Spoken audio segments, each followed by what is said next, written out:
The Security Service of Ukraine (SBU) detained Ukrainian journalist from the city Ivano-Frankovsk Ruslan Katsaba yesterday on February 8, 2015. SBU is accusing journalists in high treason and espionage, wrote advisor of head of SBU Markian Lubkinsky in his Facebook. On account of it, the only real cause of Katsaba accusation could be the fact that he hasn't blamed full-scale Russian invasion in his reports about situation in former eastern Ukraine. He always said that the most part of Donetsk and Lugansk People's Republic's forces is locals of Donbass. Also, Katsaba were denying the new wave of mobilization before President Petro Poroshenko will not declare martial law in the country. Remember, Ruslan Katsaba is well-known pro-Euromaidan activist and one of the few Ukrainian journalists who were in Donbass. But it isn't not enough for speaking the truth in Ukraine.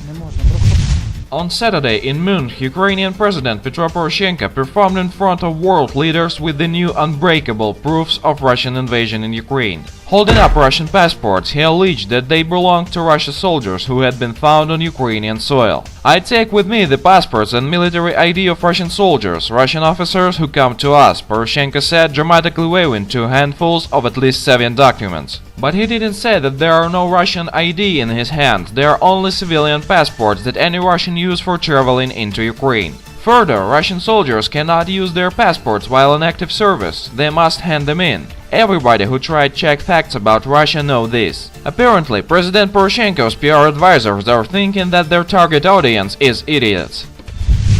Later, Ministry of Defense of Ukraine has published photos of documents of Russian troops who was killed in Ukraine. And there are no Russian military IDs but is Ukrainian passport in the photos. According to Ukrainian Ministry of Defense, Ukrainian passport is the proof of Russian invasion. Are they joking? Also, Russian civilian passport and Donetsk People's Republic military IDs were showed. Poroshenko was right in Munich when he didn't show content of unbreakable proof of Russian invasion that he was showing. In fact, we have already seen same thing earlier. On February 5, 2003, US Secretary of State Colin Powell made his Iraq presentation at the United Nations. US representative showed test tube with unbreakable proof of Iraq weapons of mass destruction and performed affecting speech. On March 20, 2003, US-led coalition invaded Iraq. It looks like Poroshenko Munich speak, isn't it? It's easy question. It isn't new that PR and political advisors of Petro Poroshenko are from US, so copying US strategy is natural move for so-called leader of independent Ukraine. Remember, the official self-described foreign policy doctrine of US administration is "don't do stupid shit."